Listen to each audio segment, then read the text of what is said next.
There's a number that everyone has heard, $1 trillion. That is the figure that Chartered Professional Accountants of Canada published in 2023. $1 trillion in personal wealth, moving from Canadian baby boomers to their children between 2023 and 2026, the largest generational transfer of wealth in the history of the country. A survey by Ipsos found that boomers who plan to leave 100% of their estate to their children intend to pass down an average of $940,000 each. Financial advisors call it the Great Wealth Transfer. The media calls it a $1 trillion tsunami. But here's the number nobody is quoting. A study by the MoneyWise Institute in 2025 found that 80% of Canadian parents now say the rising cost of living is the single biggest threat to their ability to leave an inheritance at all. 57% expect to spend most of their wealth during their own lifetime. The $1 trillion is not coming. It is already being spent, not by the children, by the parents, on long-term care that costs $6,000 to $15,000 a month, on reverse mortgages that are growing 39% year over year, on groceries, on utilities, on staying alive in a country where the cost of existing has outrun the income of an entire generation. The inheritance is not waiting in a vault. It is dissolving in real time. In the childless economy, we prove that Canada's demographic structure is collapsing. Today, we audit what happens to the wealth that was supposed to soften the landing, and we find that the cushion was already sold to pay for the fall. For 1. The ledger. The average baby boomer household in Canada had a net worth of $1,458,000 in the second quarter of 2025. That is according to Statistics Canada. On paper, that looks like a fortune. Generation X households averaged $1,331,000.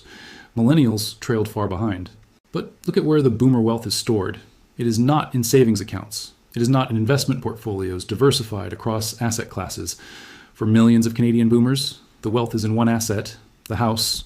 Ipsos reports that 2.66 million Canadians age 55 and older are now classified as house rich, cash poor. That means they own a home with at least $400,000 in equity, but have less than $50,000 in investable assets. That number has increased 66% since 2021. 2.66 million people who are technically wealthy and functionally broke. They own a building they cannot eat. They sit on equity they cannot spend unless they borrow against it. And that is exactly what they are doing. The ledger shows $1 trillion of wealth. But a ledger only tells you the number. It does not tell you who it belongs to by the time the account closes. And by the time we finish this audit, you will understand that the number is real, and it is going somewhere, just not where anyone promised. Tell me in the comments, are your parents house rich and cash poor? How many of you are waiting for a transfer that is already being drained from the other end? 2. The 4 drains. There are 4 mechanisms consuming the inheritance before it arrives. None of them are secret. All of them are structural. And together they form a system that converts boomer wealth into institutional revenue before a single dollar reaches the next generation. Each drain feeds the next. Each one accelerates the depletion of the estate that was supposed to change your life. Drain 1, the cost of staying alive. Half of all new reverse mortgage holders in 2024 reported using the funds for basic living expenses, not renovations, not travel, groceries, utilities, prescription costs, the fundamentals. Reverse mortgage borrowing in Canada increased 39% between 2022 and 2024. Home Equity Bank, the country's largest reverse mortgage provider, reported originations topping $1 billion for the second consecutive year in 2022. The market has only accelerated since. A reverse mortgage allows homeowners aged 55 and older to borrow up to 55% of their home's appraised value. There are no monthly payments. Interest compounds. The loan is repaid when the homeowner sells, moves to a facility, or dies. Current reverse mortgage rates range from 6.54% to over 7%, roughly 2 percentage points above a traditional mortgage. Over a decade, that compounding hemorrhages the equity quietly, month by month, in a process designed to be invisible until the statement arrives at the estate lawyer's office. Drain 2, long-term care. The cost of institutional long-term care in Canada ranges from $25,000 to $200,000 per year, depending on the province and the level of care. Private long-term care facilities charge between $6,000 and $15,000 per month. A 5-year stay in private care can cost between $360,000 and $900,000. Canada has fewer than 200,000 long-term care beds for a senior population that Statistics Canada projects will exceed 11 million by 2043. 80% of long-term care homes reported difficulty filling nursing shifts in 2024. The system is underfunded, understaffed, and the wait lists push families toward the private option, which drains the estate at industrial speed. We covered the healthcare collapse in the healthcare illusion. This is where that collapse meets the inheritance promise. The system cannot care for your parents affordably, so the house pays for it instead. Drain 3, the tax bomb. When a Canadian dies, the government treats every asset they own as if it were sold at fair market value on the day of death. This is called a deemed disposition. It triggers capital gains tax on investment properties, stock portfolios, and any asset that is appreciated, everything except the principal residence.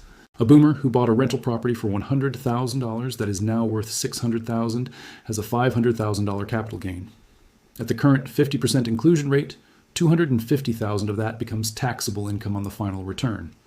Depending on the province, the estate owes between $75,000 and $130,000 in tax before any heir sees a cent. But capital gains on property is only half the tax bomb. The larger explosive is the one financial media almost never discusses: the RRSP and RRIF collapse. When a Canadian dies without a surviving spouse, their entire registered retirement savings plan or registered retirement income fund is collapsed and added to their income for that single final year. There are no installments. There is no averaging.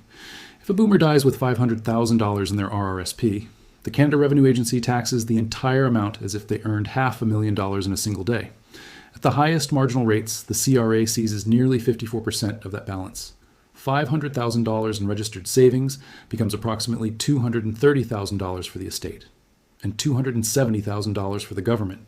The house they lived in is exempt, but the registered savings they spent 40 years building, the money they were told was their retirement security, faces the full collapse at death. The RRSP was never just a tax deferral, it was a deferred seizure, and the estate discovers this at the worst possible moment. This is the mechanism that distorts the picture entirely. The boomer's net worth on paper includes the RRSP at face value. The heir's inheritance does not. The gap between those two numbers is the tax bomb, and it detonates silently on the final return. Drain 4, time itself. The boomers are living longer. That is not a criticism. It is an actuarial fact. And every additional year of life is an additional year of expenses drawn from the same pool of wealth. The inheritance that was supposed to arrive when the millennial was 35 and desperate for a down payment now arrives, if it arrives, when the millennial is 55 and past the window where it would have changed the trajectory of their life. The transfer is not just shrinking. It is arriving too late to do what everyone assumed it would do. By the time it lands, the housing market has moved further out of reach, the debt has compounded, and the window where the money would have mattered is already closed. 4 drains, 1 estate. The depletion is not an accident. It is the system operating exactly as designed. 3, the gap. The expectations are a fantasy, and both sides know it. They just are not saying it out loud. CIBC data found that 62% of Canadians expecting an inheritance believe they will receive between $100,000 and $500,000. The actual median inheritance in Canada in 2024 was $86,000, not $400,000, not $900,000. $86,000 after every drain has run its course. By 2025, the MoneyWise Institute found that 35% of parents have already told their heirs they will receive less than expected. 22% say they feel guilty for prioritizing their own financial security over leaving a legacy. 57% now expect to spend most of their wealth during their lifetime. And yet, 55% of Millennials and Gen Z still expect to receive an inheritance. A quarter say that if it does not arrive, it will directly impact their financial plans. 34% say they do not know how they will manage without it.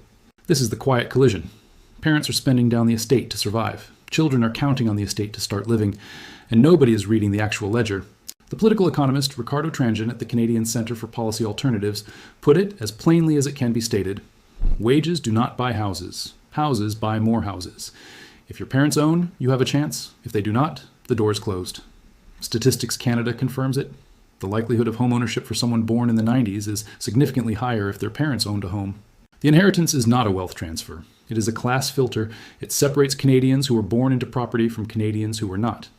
And for those born on the wrong side, no amount of saving, no amount of discipline, and no amount of patience will close the gap, because the gap is not income. The gap is generational. Drop a comment. Have your parents told you what to expect, or is everyone in your family still pretending the number is bigger than it is? 4. The house that eats itself. The central promise of the great wealth transfer is the house. The boomers bought homes in the 1970s and 80s when a single income was enough to service a mortgage. Those homes have appreciated 500, 800, 1,000%. The equity is real. The question is whether any of it survives long enough to transfer. Here's the sequence. The boomer retires. The pension and government benefits cover daily expenses. Barely. Inflation erodes the fixed income. The boomer takes a reverse mortgage to supplement cash flow. Interest compounds at 7%. After 10 years, the reverse mortgage has hemorrhaged 25 to 40% of the home's equity into the balance sheet of a financial institution. Then the health declines. The boomer moves into assisted living. Monthly costs range from $2,500 to $5,400 per month. If the condition worsens, dementia, stroke, mobility loss, the boomer moves into a long-term care facility. Private care runs $6,000 to $15,000 a month. The house is sold to fund the care. And this is the moment the trap fully closes. Because the private care facilities that absorb those monthly payments are not charities. They are not community institutions. They are, in a significant and growing number of cases, assets owned by corporate real estate investment trusts, REITs, and private equity firms that treat elder care as a yield farm. This is the yield farm. The financialization of elder care means that the equity your parents spent their entire working lives building inside that house is being harvested systematically at scale by investment vehicles that answer to shareholders and report to Bay Street. The boomer's monthly payment is not funding the healthcare system. It is funding a quarterly distribution to unit holders. The care facility is the product. The patient is the revenue stream. And the estate is the feedlot. Chartwell Retirement Residences is publicly traded on the Toronto Stock Exchange. Sienna Senior Living is publicly traded. Extendicare is publicly traded. These are not small operators. These are industrial-scale enterprises that exploit the gap between what the public system can provide and what families are forced to pay when the wait list is 3 years long. Every month, the public system fails to build capacity is another month of pricing power for the yield farm. By the time the boomer dies, the estate contains the remaining proceeds from the home sale, minus the reverse mortgage balance, minus years of care facility payments, minus the RRSP collapse tax, minus the capital gains tax on any non-exempt assets, minus probate fees, minus legal and executor costs. The inheritance that was supposed to be $940,000 is now, in many cases, a fraction of that, or nothing. The house did not transfer wealth. The house funded the retirement that the pension system and the healthcare system failed to provide. The equity was not a gift to the next generation. It was a slow-release emergency fund for the current one. And the institutions positioned at every exit point made sure they collected their share before the door closed. This is the subscription trap applied to an entire generation. You pay into the house for 30 years. The house pays out to the bank, to the yield farm, to the government. When the account closes, the balance belongs to someone else. Tell me in the comments, has anyone in your family actually mapped out what the estate looks like after every drain runs? Or is everyone still planning around the headline number? 5. The two Canadas. The inheritance is creating a country that splits along a line that has nothing to do with income, education, or effort. In 2024, 31% of first-time homebuyers in Canada receive financial help from family members. That is up from 20% less than a decade earlier. The average gift was $115,000. Think about that number. $115,000. That is not a loan. It is a gift. It is more than most Canadians under 40 have in total savings. And it is arriving, selectively, to families who already own property. The inheritance does not just transfer wealth. It transmits market access. The child who receives the gift enters the housing market. The child who does not watches from outside, while the asset appreciates further out of reach. More than half of younger Canadians say they need an inheritance or financial windfall to reach their financial goals. That is from a survey by Edward Jones. This is not entitlement, this is arithmetic. We showed in the polite Ponzi scheme that housing prices are mathematically disconnected from median wages. We proved in the Potemkin economy that GDP per capita has declined 2% since 2020, the worst 5-year drop since the Depression. We documented in the ghost economy that the job market is saturated with phantom postings. And now we are adding the final variable. The inheritance that was supposed to bridge the gap is being consumed by the same system that created the gap. The millennials who receive the inheritance, even the reduced version, will use it to enter the housing market, pay off debt, and stabilize. The millennials who do not will continue renting, continue treading water, and continue watching the gap widen from the other side of the glass. The wealth transfer does not create equality. It crystallizes inequality. The children of owners become owners. The children of renters remain renters. The line hardens with every passing year. Every year the transfer is delayed. Every year another drain runs. The gap between those two Canadas widens by a margin that no wage increase, no government program, and no amount of individual discipline can close. And what makes this the most corrosive part of the entire mechanism is the silence around it. Nobody announces the gap. Nobody holds a press conference when the RRSP collapses on the final tax return. Nobody puts a sign on the care facility door that reads, "Your inheritance is being processed here." The depletion is quiet, administrative, structural, And by the time the heir realizes what actually arrived versus what they were told to expect, the transaction is already complete. This is not a wealth transfer. It is a wealth evaporation. The $1 trillion is real. It simply is not going where everyone was told it would go. 6. The verdict. Elbows up. The inheritance trap works like every other trap we have documented on this channel. The promise is large, the mechanism is quiet, and the math always favors the institution over the individual. The $1 trillion wealth transfer was never going to land in millennial bank accounts as a lump sum. It was always going to be filtered through reverse mortgage interest, long-term care invoices, RRSP collapse taxes, capital gains deemed dispositions, probate fees, legal costs, and years of compounding erosion. The transfer is happening, but it is transferring to banks, to yield farms, to the tax system, and to the financial services industry, not to the next generation, not to the people who were told to wait for it. 80% of parents say the cost of living is the greatest threat to the inheritance. 2.66 million seniors are house rich and cash poor. Reverse mortgage lending has surged 39% and is hemorrhaging equity at compound rates designed to be invisible until it is too late. Private long-term care runs up to $15,000 a month, and the facilities collecting that payment are publicly traded yield farms that exploit the collapse of the public system for quarterly distributions. The RRSP that looks like $500,000 on the boomer's net worth statement arrives at the estate as $230,000 after the CRA takes its 54%. And 55% of younger Canadians are still counting on money that is being spent, seized, and harvested in real time.